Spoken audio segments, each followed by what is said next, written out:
রাজা দশরথের বাল্যকাল।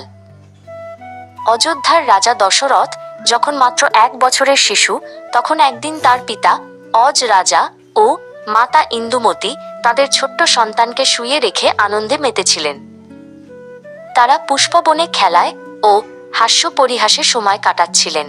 এমন সময় ঋষি নারদ আকাশপথে যাচ্ছিলেন। তার বীণায় ছিল পারিজাতের মালা।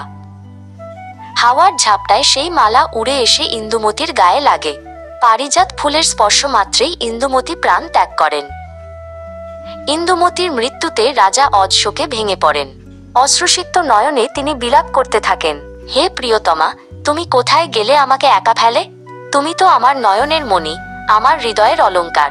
তোমাকে ছাড়া আমি কেমন করে বাঁচব? স্ত্রীর মৃত্যু শোক তিনি আর সহ্য করতে পারলেন না। শেষে পারিজাত মালাটিকে নিজের বুকে চাপিয়ে রাজা অজও প্রাণত্যাগ করলেন। আসলে অজ ও ইন্দুমতি ছিলেন স্বর্গের নর্তক নর্তকী। কোনো এক অভিশাপে তাদের মরতে জন্ম নিতে হয়েছিল। সেই অভিশাপ মুক্ত হয়ে দুজনে আবার স্বর্গে ফিরে গেলেন। এই সময় দশরথ মাত্র 1 বছরের শিশু। অল্প দিনের মধ্যেই পিতা মাতা উভয়ের মৃত্যু ঘটে। শিশুটিকে তখন ঋষি বশিষ্ঠ আশ্রমে নিয়ে যান। তিনি তাকে নানা শাস্ত্রবিদ্যায় শিক্ষিত করেন। যখন দশরথের বয়স 5 বছরে পৌঁছায়, তখন তিনি পৈতৃক সিংহাসনে বসেন।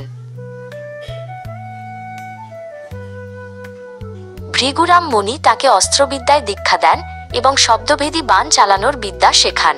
দশরথ তখন এমনভাবে রাজ্য শাসন করতে থাকেন যেন স্বয়ং ইন্দ্রই স্বর্গ রাজ্য শাসন করছেন। তিনি প্রজাদের নিজের সন্তান তুল্য স্নেহে পালন করতে থাকেন। 15 বছরে রাজা দশরথ সুদৃঢ় ও বলবান শাসক হয়ে ওঠেন।